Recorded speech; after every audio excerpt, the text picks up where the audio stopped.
All right, now joining us in studio, the #1 real estate team per the Wall Street Journal. Kyle Whissel, a good friend of ours, bringing in for the first time Sonia Azizi. Good to have you on the show. Thank you. Thanks for having me. So Kyle, we have you on enough. #1 team, but let's be honest, you're not doing the what is it? How many millions? We'll do like 200 million this year. So for anyone who doesn't know, that's a lot. 200 million, #1 per the Wall Street Journal, but you do a fraction of that, and you got teammates like Sonia. How's everything going? How's the market doing? It's just been amazing. I mean, Sonia's the top producer on our entire team. So, you know, the Whissel Realty team wouldn't be anything without somebody like Sonia on the team. So she crushes it.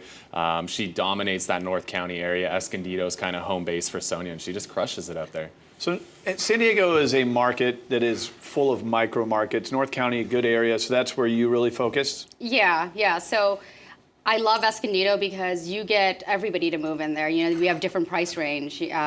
What you can get for $500,000 in Escondido, you can't get in Rancho Bernardo. You can't even get a house in Rancho Bernardo for $500,000. So to bring your family in to Escondido for $500,000 with a yard and possibly a pool, that's amazing. So it's a place to go for a little bit more affordability. Absolutely. Do you still have the inventory issues there that we continue to hear about in all of San Diego? I mean, is it tough to find a home?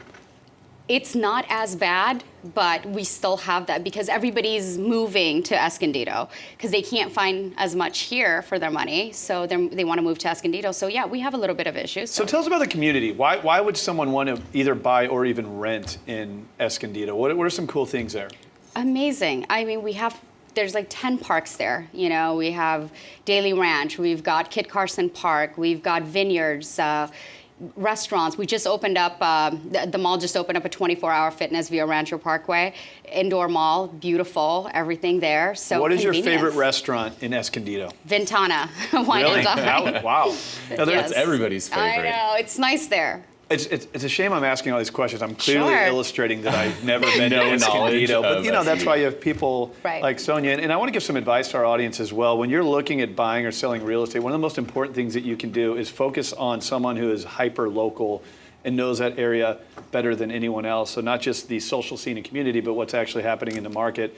So you spoke to, you know, you can get a $500,000 house. Absolutely. What about any advice for people that are selling out of that market right now? I mean, low inventory, still a seller's market. Any specific advice, any marketing strategies? Yeah, absolutely. So if you're looking to sell, you know, don't wait. We have a lot of people moving to Escondido, and we'd love to bring buyers. We have a database full of people looking for homes there. And they want to live there. There's great schools there, so they want to get their kids in those schools.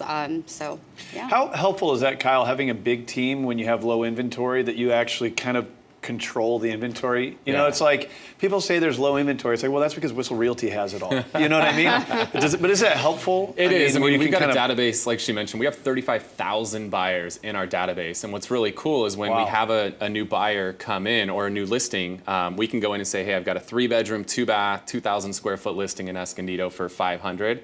And my database will show me I've got 72 buyers that would be interested in that particular property.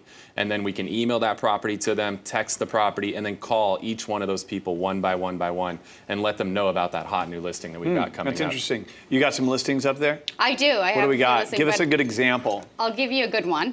I just got it. It's $800,000, but I mean, you're getting so much for $800,000. I mean, this is a beautiful house, over 3,000 square foot, nice big size pool with a view, huge lot.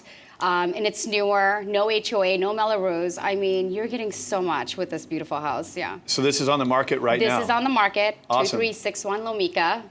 It's a 5-bedroom, 3 full bath, over 3,000. It is. So I know that not only are markets, they shift per the area, but they're also price range. So when you're looking at something like $800,000 in Escondido, would you consider that a little bit higher end? Yes. Okay, yes. So when you're marketing a property like that, what are some of the strategies taking it to market, and what do you expect the buyer pool to be like in today's market?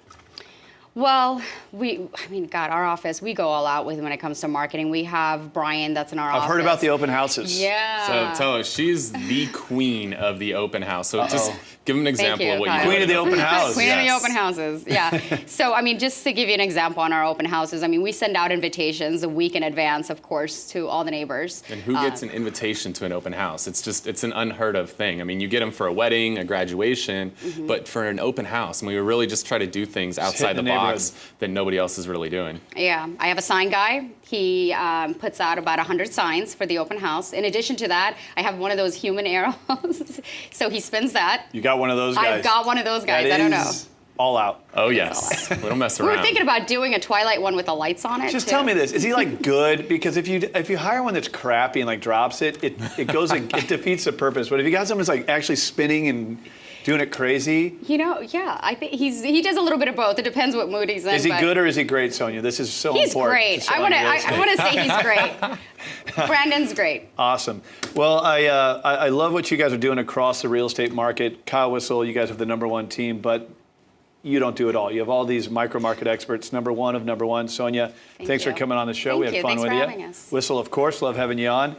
You can visit these guys online if you have any questions about real estate buying, selling, certainly Escondido, and I hope they do connect with you. All right, coming up next, more American Dream.